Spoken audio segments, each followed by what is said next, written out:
ನಾವಿವಾಗ ಗಾಂಧಿ ಬಜಾರ್ ಅಲ್ಲಿ ಇದ್ದೀವಿ. ಇಲ್ಲಿನ ಪ್ರದೇಶವನ್ನ ನೀವು ನೋಡಿದ್ರೆ ಎಲ್ಲೋ ಒಂದ್ ಕಡೆ ಅಚ್ಚರಿ ಅನ್ಸುತ್ತೆ. ಯಾಕಂತ ಅಂದ್ರೆ ನಮಗೆ ಫಾರಿನ್ ನಲ್ಲಿ ಏನಿರುತ್ತೆ ಒಂದು ಫುಟ್ಪಾತ್ ಕಲ್ಚರ್ ಏನಿದೆ ಆ ಕಲ್ಚರ್ ಅನ್ನ ನಾವಿಲ್ಲಿ ನೋಡ್ಬೋದು. ಅಂದ್ರೆ ಪಾದಾಚಾರಿಗಳು ಆರಾಮಾಗಿ ಓಡಾಡ್ತಾರೆ, ಎಲ್ಲೂ ಕೂಡ ತೊಂದರೆ ಆಗೋದಿಲ್ಲ. ವೆಹಿಕಲ್ಸ್ ಪಾಡಿಗೆ ಓಡಾಡ್ತಾ ಇರುತ್ತೆ. ಪಾದಾಚಾರಿಗಳು ಅವ್ರ ಪಾಡಿಗೆ ಅವ್ರು ಸಪ್ರೇಟ್ ಆಗಿ ಬರ್ತಾ ಇರ್ತಾರೆ. ಇಲ್ಲಿ ಆಕ್ಸಿಡೆಂಟ್ ಅನ್ನುವಂತ ಮಾತೇ ಬರೋದಿಲ್ಲ. ಸರ್ ನಮಸ್ತೆ. ನಮಸ್ತೆ ಸರ್, ನಿಮ್ಮ ಹೆಸರು? ಅಕ್ಷಯ್ ಅಂತ. ಅಕ್ಷಯ್ ಅವರೇ, ನೋಡಿ ಇವಾಗ ರಾಜ್ಯವನ್ನ ಅಭಿವೃದ್ಧಿ ಪಡಿಸಿದ ರಾಜ್ಯವನ್ನ ಮಾಡೋದಕ್ಕೆ ಹೋಗ್ತಾ ಇದೆ ಸರ್ಕಾರ, ಏನನ್ಸುತ್ತೆ? ಈಗ ರಾಜ್ಯನ ಅಭಿವೃದ್ಧಿ ಮಾಡೋದ್ರ ಬಗ್ಗೆ ಥಿಂಕಿಂಗ್ ಬರ್ಬೇಕದು. ಈಗ ನಾವು ಹೇಳ್ತೀವಿ, ಬಟ್ ಆ ಮೆಂಟಾಲಿಟಿ ಅನ್ನೋದು ಬರ್ಬೇಕದು. ಈಗ ನೋಡಿ, ಈಗ ಮಾರ್ಕೆಟ್ ಅಲ್ಲೆಲ್ಲ ಹೆಂಗೆ ಕಂಜೆಸ್ಟೆಡ್ ಇದೆ ಅಂದ್ರೆ ಬಸ್ಗಳು ಓಡಾಡಕ್ಕೇನೆ ಕಷ್ಟ ಆಗ್ತಿದೆ, ಹೌದಾ? ಈಗ ಅದೇ ವಿಜಯನಗರದಲ್ಲಿ ಒಂದು ಅಂಡರ್ಗ್ರೌಂಡ್ ಮಾರ್ಕೆಟ್ ಆಗಿದೆ ಗೊತ್ತಾ, ಅದಾದ್ಮೇಲೆ ನೋಡಿ ಈಗ ಅವ್ರಿಗೂ ಕಷ್ಟ ಆಗಲ್ಲ, ಈಗ ನಮಗೂ ಕಷ್ಟ ಆಗಲ್ಲ. ಸೊ ಆ ಥರ ಒಂದು ಪ್ಲಾನಿಂಗ್ ಮಾಡಬೇಕು. ಅಂದರೆ ಈಗ ಏನಂದರೆ, ಈಗ ರೋಡ್ನ ಸರಿಪಡಿಸ್ತೀವಿ ಅಂತ ಹೇಳ್ಬಿಟ್ಟು ನಾವು ತೊಂದರೆ ಕೊಡೋಕ್ಕಾಗಲ್ಲ, ಯಾಕಂದರೆ ಅವರು ಕಷ್ಟಪಡ್ತಿರೋರೇನೆ. ಸೊ ನಾವು ಅವ್ರಿಗೆ ಏನಾದ್ರು ಒಂದು ಆಲ್ಟರ್ನೇಟಿವ್ ಸಜೆಷನ್ ಮಾಡಿ ಆಮೇಲೆ ಇದನ್ನ ಮಾಡಬೇಕು ಅಂತ ನಾನು ಹೇಳ್ತಾ ಇದ್ದೀನಿ.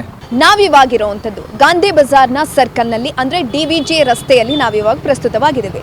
ನೀವು ನೋಡ್ತಾ ಇರ್ಬೋದು ಎಷ್ಟು ಕ್ಲೀನ್ ಅಂಡ್ ಕಲ್ಚರಲ್ ಆಗಿದೆ ಅಂತ. ಅಂದರೆ ಇಲ್ಲಿರುವಂತಹ ರಸ್ತೆ ಪ್ರತಿಯೊಬ್ಬ ಪಾದಾಚಾರಿ ಆಗಿರ್ಬೋದು ಅಥವಾ ವೆಹಿಕಲ್ಸ್ ಆಗಿರ್ಬೋದು ಅಥವಾ ವ್ಯಾಪಾರಿಗಳಿಗಾಗಿರ್ಬೋದು, ಯಾರಿಗೂ ಕೂಡ ಇಲ್ಲಿ ಯಾವುದೇ ರೀತಿಯಾದಂತಹ ತೊಂದರೆ ಅನ್ನೋದು ಆಗೋದೇ ಇಲ್ಲ. ಯಾಕಂತ ಅಂದರೆ ನಾನು ಒಂದೇ ರಸ್ತೆಯಲ್ಲಿ ಮೂರನ್ನೂ ಕೂಡ ನಿಮ್ಗೆ ವಿವರಿಸ್ತಾ ಹೋಗ್ತೀನಿ. ಇವಾಗ ನಾನು ಹೋಗ್ತಾ ಇರುವಂತಹ ಜಾಗ ಏನಿದೆ ಇದು ಪಾದಾಚಾರಿಗಳಿಗೆ ಅಂತಾನೆ ಮೀಸಲಿರುವಂತಹ ಜಾಗ. ಇಲ್ಲಿ ಯಾರು ಬೇಕಾದ್ರೂ ಹೇಗ್ ಬೇಕಾದ್ರೂ ಓಡಾಡ್ಬೋದು, ವಯಸ್ಸಾದವರಾದ್ರೂ ಬರ್ಬೋದು, ಮಕ್ಕಳಾದ್ರೂ ಬರ್ಬೋದು, ಯಾರಿಗೂ ಯಾವುದೇ ರೀತಿಯಾದಂತಹ ತೊಂದರೆ ಅನ್ನೋದಾಗೋದಿಲ್ಲ. ಎಷ್ಟು ಕ್ಲೀನ್ ಆಗಿದೆ ನೋಡಿ, ಎಷ್ಟು ಕಲ್ಚರ್ ಆಗಿದೆ ನೋಡಿ. ಅಜ್ಜಿ, ಇವಾಗ ನೀವೆಲ್ಲ ಅಂಗಡಿ ಹಾಕೊಂಡಿದ್ದೀರಾ ಅಲ್ವಾ, ಇಲ್ಲಿ ಪಾದಾಚಾರಿಗಳು ಓಡಾಡ್ತಾರೆ, ಆ ಕಡೆನಲ್ಲಿ ವೆಹಿಕಲ್ಸ್ ಓಡಾಡುತ್ತೆ. ಇವಾಗ ಇಷ್ಟು ದಿನ ಬೆಂಗಳೂರಲ್ಲಿ ಒಂದು ಸುದ್ದಿ ಕೇಳಿ ಬರ್ತಾ ಇದೆ, ಅಂದ್ರೆ ಎಲ್ಲಾ ಅಂಗಡಿಗಳನ್ನ ತೆರವು ಮಾಡ್ತಿದ್ದಾರೆ ಬೇರೆ ಕಡೆಯಲ್ಲೆಲ್ಲ. ಅಲ್ಲಿ ಪಾಪಚ್ಚಿ ಅವ್ರಿಗೆ ತೊಂದರೆ ಆಗ್ತಾ ಇದೆ. ಆದ್ರೆ ಇದು ಕೂಡ ತುಂಬಾ ಚೆನ್ನಾಗಿದೆ ಅಲ್ವಾ ಅಜ್ಜಿ ನಿಮ್ಗೆ? ನೋಡಿಯಪ್ಪ ನೀವೇ, ನಮ್ಗೆ ಯಾಕೆ ತೊಂದರೆ ಕೊಡೋದು? ಇಷ್ಟು ಚೆನ್ನಾಗಿ ಜಾಗ ಮಾಡಿಕೊಂಡು ಈ ವ್ಯಾಪಾರಗಾರರಿಗೆ ಯಾಕೆ ತೊಂದರೆ ಕೊಡೋದು ಅಲ್ವಾ? ನಾವು ಜೀವನ ಮಾಡೋ ಈ ವಯಸ್ಸಲ್ಲಿ ನಾವೇನು ಕೆಲಸ ಮಾಡುವ ಹೋಗಿ? ನಮಗೆ ಕೆಲಸ ಯಾರು ಕೊಡ್ತಾರೋ? ನಮಗೆ ಕೆಲಸ ಯಾರೋ ಕೊಡ್ತಾರಪ್ಪ?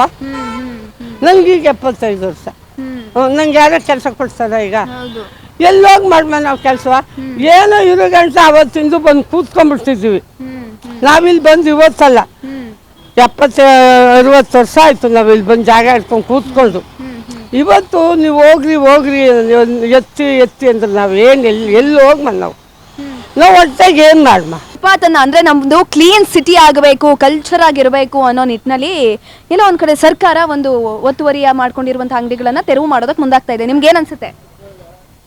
ಅದು ಮಾಡ್ಬೋದು, ಬಟ್ ಆದರೆ ಜನಗಳಿಗೆ ತೊಂದರೆ ಆಗುತ್ತಲ್ಲ, ಅದು ತುಂಬ ಬೇಜಾರಾಗುತ್ತೆ ನಮಗೆ ಅಲ್ವಾ? ಜನ ಓಡಾಡಕ್ಕೆ ಮಾಡಬೇಕು, ಅಂದರೆ ಕ್ಲೀನಾಗಿ ಇಟ್ಕೊಳಕ್ಕೆ ಅವ್ರು ಕೋಆಪ್ರೇಟ್ ಮಾಡಬೇಕು, ಅದೇ ನಮ್ಮ ರಿಕ್ವೆಸ್ಟ್.